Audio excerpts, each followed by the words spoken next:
You ask Tiger to solve. This deals with linear equations with one unknown.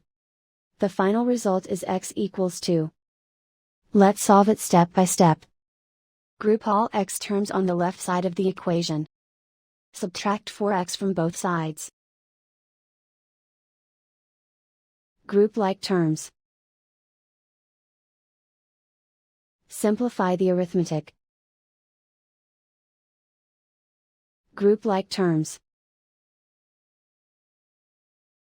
Simplify the arithmetic.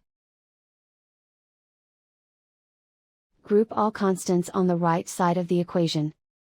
Subtract 12 from both sides. Simplify the arithmetic.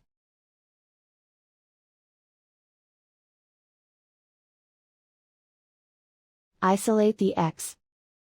Divide both sides by -2. Cancel out the negatives. Simplify the fraction.